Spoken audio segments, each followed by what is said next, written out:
প্রাচীন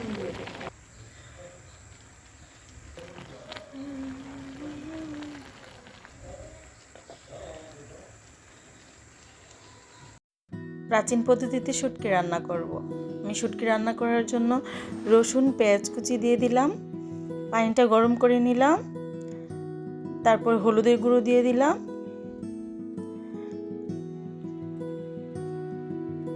মরিচের গুঁড়ো দিয়ে দিলাম। এভাবে প্রাচীন পদ্ধতিতে আমাদের নানি দাদিরা রান্না করত। এখানে আমি তেল ইউজ করব না।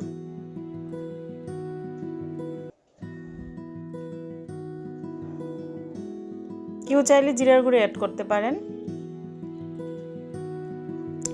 তারপর পরিমাণ মতো লবণ দিয়ে দিব।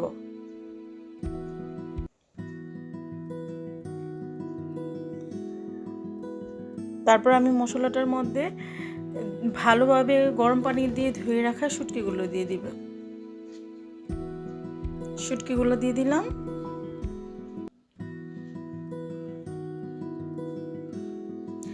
এখানে ছিল সুরি শুটকি আর চিংড়ি শুটকি।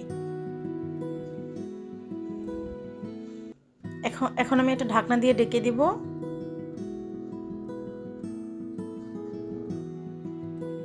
এখন আমি ধুয়ে রাখা সিমের বিচিগুলো দিয়ে দিব।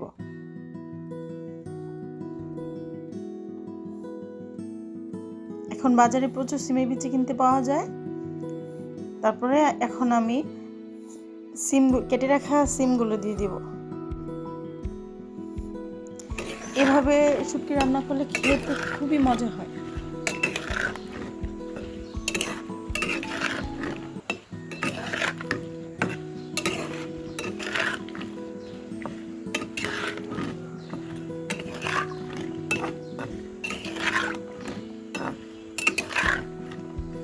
মশলাটা ভালোভাবে মিক্সড করে নিলাম।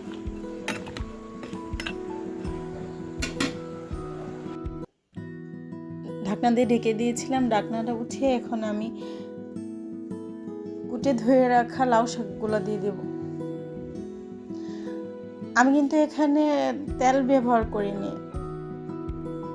এই শুটকি তরকারিতে তেল ব্যবহার করা হয় না। প্রাচীন পদ্ধতিতে এভাবেই শুটকি রান্না করতো আমাদের নানি দাদির আমলে। খেতে দারুণ মজা হয়েছিল।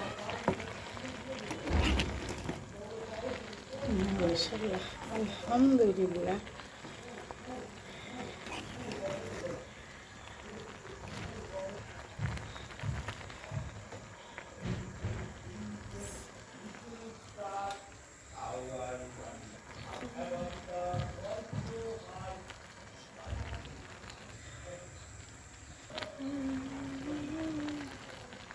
কিন্তু দারুণ মজা হয়েছিল। আপনারা অবশ্যই বাসায় ট্রাই করবেন। আল্লাহ হাফেজ।